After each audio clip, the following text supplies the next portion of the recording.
Breaking now at noon, federal fraud charges against the founder of the nonprofit called Violence in Boston, as well as her husband. Good afternoon, everybody. Thanks for joining us. I'm Paula Eben. Prosecutors say Monica Cannon-Grant and her husband took money donated to the organization and spent it on themselves. WBZ's Anna Myler's at federal court to show us the charges they now face. Monica Cannon-Grant and her husband are facing serious charges of fraud and conspiracy, accused of spending money meant for community causes on their own rent, hotels, restaurants, and more. Monica Cannon-Grant started the organization Violence in Boston in 2017 with a mission to help survivors of violence. And in 2020, she became a prominent figure organizing protests following the killing of George Floyd. We have to realize that, like, all of us have to work together, and if some of us are doing a little bit better than others, then we should reach in to help. Now an 18-count federal indictment reveals scathing accusations that Cannon-Grant and her husband, Clark Grant, used charitable donations on themselves. According to court documents, Cannon-Grant and her husband presented themselves as unpaid leaders of the nonprofit. But authorities say Cannon-Grant paid herself an income of more than $25,000 in 2020 and more than $170,000 in 2021. In June 2019, Cannon-Grant accepted a $6,000 grant for violence prevention from a Massachusetts district attorney's office. Prosecutors say that money instead went to a nail salon, going out to eat, hotel rooms, fuel costs, and car rentals.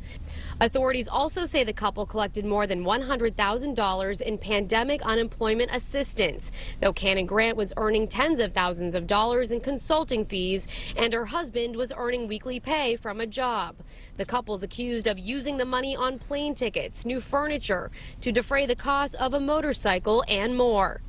There will be a virtual court hearing for Monica Cannon-Grant at 2 p.m. Reporting in. Is anyone surprised by this?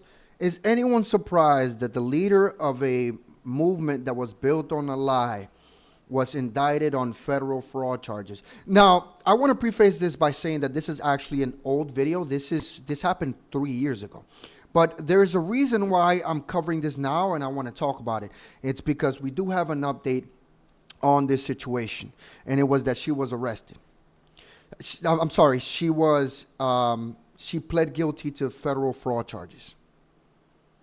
So, is anyone whatsoever surprised that a leader of a movement that was built on a lie, because Black Lives Matter started back in 2015, I believe, with the all hands up, don't shoot Michael Brown situation, which was all a lie. It was literally predicated on a lie. And then George Floyd was the height of this movement that was predicated on a lie. And all these people did, all these leaders of these chapters and these organizations, all they did was collect a bunch of money, over almost $100 million, I believe, one of the organizations collected, and they spent it on real estate, on houses for themselves.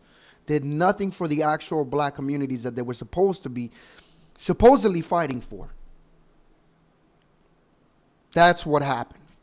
But let me go ahead and show you guys the video of the update of her being finally found guilty of these charges. A Boston community activist is going to be sentenced in January after pleading guilty to federal fraud charges. Prosecutors say Monica Cannon-Grant took thousands of dollars in donations that were earmarked for her anti-violence nonprofit. However, she spent it on herself. They say she used the money on everything from vacations to rent payments. Cannon-Grant was the founder and CEO of Violence in Boston. Again, the nonprofit was intended to reduce violence and help community causes across greater Boston. Yeah, they did neither of the things. They did nothing that they were actually saying that they were going to do, because I'm sure violence is not reduced in Boston. And violence from who? From other black people who tend to be the ones disproportionately committing crimes against black people? Because it's not from these quote-unquote white supremacists you talk about all the time, the boogeyman. These people made a movement predicated on a lie and got rich off of the backs of black people who believed the lie and stole the money and did nothing to help the communities that they were supposedly aiming to help. This is how sick this movement is and was. And I mean, a lot of white people donated too, don't get me wrong. There was a lot of, I'm assuming the majority of the money that these BLM grifters, thieves, they're not grifters, because grifting is believing in an idea to enrich yourself, but not necessarily stealing the money. These thieves, because these people stole the money, I'm sure made a lot of money from white people too, because I know there was a lot of bleeding heart white liberals who believed in the lie that George Floyd was killed by that cop, which he wasn't. He died of an overdose. Again, I've talked about this. They claim it was racism, but during his trial, the prosecution never brought any claims of racism. That was never an angle of the prosecution. The prosecution never talked about racism in the trial. Why? If supposedly this was a racist white cop who killed an innocent black man. Was it maybe because the truth was that George Floyd overdosed? That Michael Brown didn't actually have his hands up when he was killed? And that instead he was actually trying to fight the cop and wrestle the gun away from him? And this is what this movement was predicated on? And on the Trayvon Martin lie, where they made a half Hispanic, half white man seem like he was just a white man because of his last name, Zimmerman, and then blamed this on racism. Like, let's not kid ourselves here. All these movements have been predicated on a lie, on things that never happened. And a lot of these leaders got rich. They made a bunch of money off of the backs of black people and just bought houses with it and went on vacations with the money and did nothing to actually help the communities that they said they were supposedly trying to help. And so I'm glad that this happened to this person. And I hope that more of these thieving leaders of these fake movements get arrested, indicted, and found guilty of the crimes they've committed, because these people did nothing but stoke racial flames to enrich themselves. You know, racism is such a non-issue in the United States that today we have people actively faking hoaxes to try and garner attention. That's how much of a non-issue racism is in the United States.